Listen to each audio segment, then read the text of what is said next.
Doraemon का यह episode बहुत ही ज्यादा स्पेशल है। एपिसोड शुरू करने से पहले मेरी आपसे एक छोटी सी रिक्वेस्ट है, कृपया वीडियो को लाइक करके चैनल को सब्सक्राइब कर लें। एपिसोड की शुरुआत में हम नोबिता, जियान, शिजुका, सुनियो और डोरेमोन को देखते हैं। वे सभी लोग फिशिंग करने के लिए एक आइलैंड पर जा रहे होते हैं, लेकिन नोबिता को बोट में ही उल्टी आने लगती है। थोड़ी देर बाद वे लोग आइलैंड पर पहुंच जाते हैं। आइलैंड पर पहुंचने के बाद सुनियो नोबिता को डराते हुए कहता है, इस आइलैंड के आसपास एक बहुत ही खतरनाक मछली रहती है और वह मछली बड़े बड़े जीवों को भी खा जाती है। ये सुनकर डोरेमोन और नोबिता बहुत डर जाते हैं। ये देखकर जियान और सुनियो उनके ऊपर हंसने लगते हैं। फिर डोरेमोन अपने फिशिंग हुक के अलावा 22वीं सदी से और कई सारे गैजेट्स निकालता है। डोरेमोन शिजुका से कहता है, मैं नोबिता के पास जा रहा हूँ। यह कहकर डोरेमोन नोबिता के पास चला जाता है, लेकिन तभी वहाँ पर जियान और सुनियो आ जाते हैं और वे लोग डोरेमोन के गैजेट्स देख लेते हैं। इधर हम नोबिता को देखते हैं जो बहुत परेशान होता है। डोरेमोन नोबिता को वह फिशिंग रॉड देता है और कहता है, तुम इससे फिशिंग करो, इसकी मदद से तुम बहुत सारी मछलियाँ पकड़ सकते हो। तभी हम जियान को देखते हैं जो डोरेमोन का गैजेट लेकर पानी में उतर जाता है और डोरेमोन के उस गैजेट को पकड़कर जियान वहीं पर स्विमिंग करने लगता है। नोबिता भी डोरेमोन के फिशिंग रॉड से मछली पकड़ने लगता है और तुरंत ही नोबिता के हुक में एक बहुत बड़ी मछली फंस जाती है।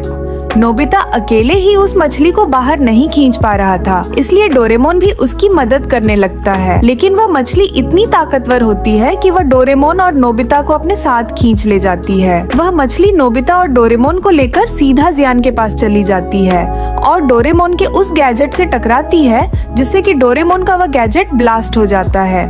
जिसके बाद हम देखते हैं कि डोरेमोन बेहोश हो जाता है।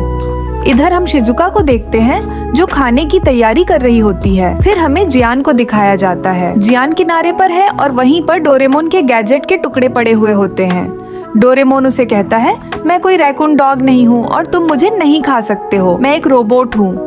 और ये बोलकर डोरेमोन रोने लगता है। तभी नोबिता वहाँ पर आता है और वह आकर उसे बहलाता है। जिसके बाद नोबिता उस आदमी से कहता है, यह मेरा दोस्त है। यह सुनकर वह आदमी डोरेमोन को छोड़ देता है। जिसके बाद डोरेमोन और नोबिता उस आदमी से पूछते हैं, यहाँ से टोक्यो कितनी दूर है? जिस पर वह आदमी कहता है, मैंने आज तक टोक्यो का नाम नहीं सुना है। डोरेमोन और नोबिता को कुछ भी समझ नहीं आता कि आखिर वे दोनों कहाँ हैं। तभी डोरेमोन को याद आता है कि हम यहाँ आने से पहले उस गैजेट से टकराए थे, जिसकी वजह से हम पुराने समय में आ गए हैं। डोरेमोन वापस 21वीं सदी जाने के लिए अपने पॉकेट से टाइम बेल्ट बाहर निकालता है, लेकिन तभी डोरेमोन को पता चलता है कि उसके पास उसका पॉकेट नहीं है। और यह जानने के बाद डोरेमोन और नोबिता बहुत घबराते हैं। नोबिता डोरेमोन से कहता है, आखिर तुम इतने लापरवाह कैसे हो सकते हो? तुमने अपनी पॉकेट गंवा दी तो हम यहाँ से कैसे जाएंगे? डोरेमोन और नोबिता के बीच लड़ाई हो जाती है। तभी वह आदमी उनके पास आता है। कुरो डोरेमोन और नोबिता से कहता है, चलो खाना तैयार है। जिसके बाद डोरेमोन और नोबिता कुरो के साथ बैठकर खाना खाने लगते हैं। डोरेमोन और नोबिता कुरो के घर की दीवारों पर उस बड़ी सी मछली की कई सारी फोटो देखते हैं। कुरो उन दोनों से कहता है, मैं इंक की मदद से मछलियों की ऐसी फोटो बनाता हूँ। डोरेमोन कुरो से कहता है,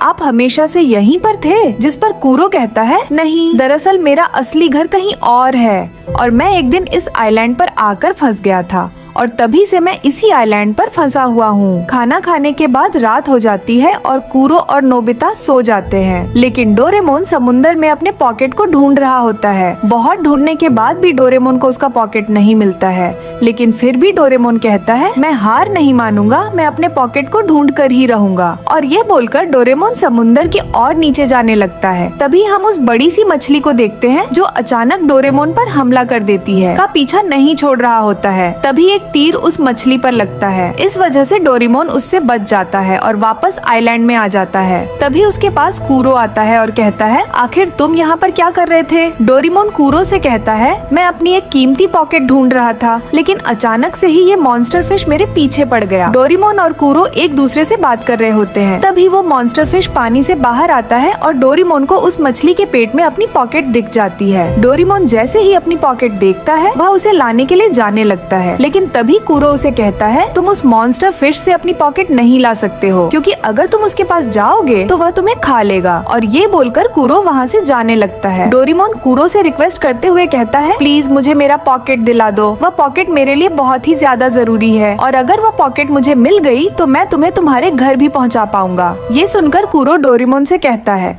ठीक है, मैं तुम्हारी मदद करूंगा। अगले दिन हम देखते हैं कि कूरो फिशिंग रॉड के रस्सी में डोरेमोन को बांध देता है ताकि उसे वह एक चारे की तरह यूज कर सके, जिससे वह मॉन्स्टर फिश डोरेमोन को खाने आएगी और वे लोग उस मॉन्स्टर फिश को पकड़ पाएंगे। लेकिन डोरेमोन को चारा बनने में बहुत डर लग रहा था।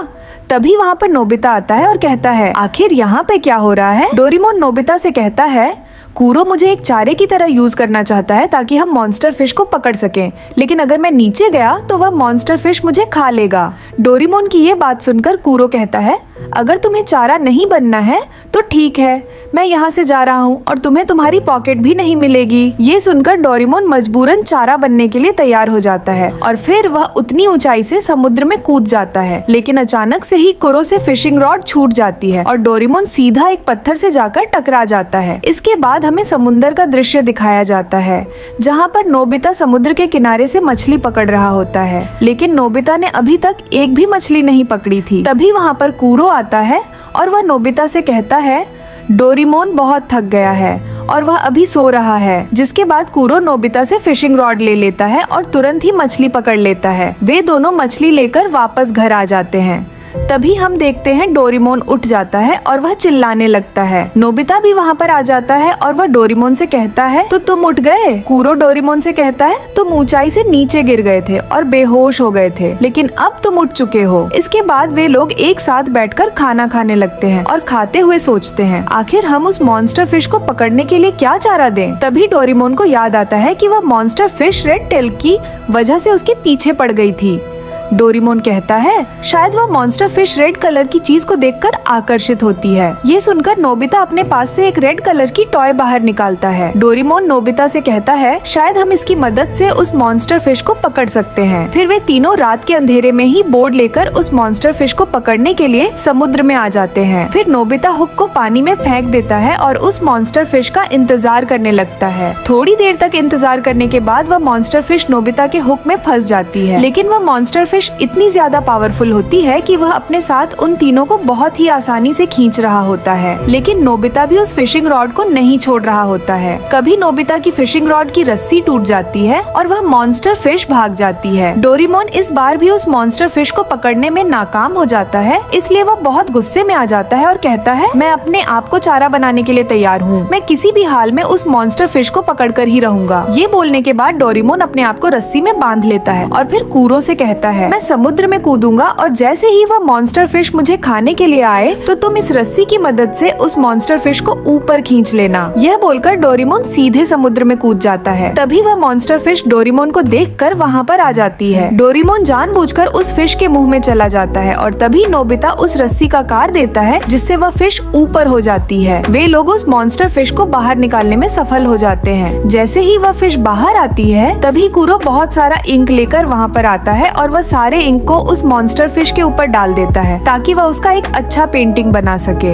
अगले दृश्य में हम देखते हैं डोरेमोन और नोबिता एनीवेयर डोर से कूरो को उसके असली घर पहुंचा देते हैं। कूरो अपने असली घर आकर बहुत खुश हो जाता है और वह डोरेमोन और नोबिता का शुक्रिया करता है। इसके बाद डोरेमोन और नोबिता भी वापस 21वीं सदी में आ जाते हैं। डोरेमोन और नोबिता जियान और शिजुका से बात कर रहे होते हैं। तभी वहाँ पर सुनियो एक बुक लेकर आता है जिसमें वह मॉन्स्टर फिश होती है और उसे पकड़ने वाला नीचे कूरो होता है। तभी हम देखते हैं कि उस मॉन्स्टर फिश के मुंह में डोरेमोन है। यह देखकर जियान, सुनियो और शिजुका बहुत ही हैरान हो जाते हैं। नोबिता डोरेमोन से कहता है, तुम कूरो की वजह से फेमस हो गए। और डोरेमोन का ये स्पेशल एपिसोड यहीं पर समाप्त हो जाता है।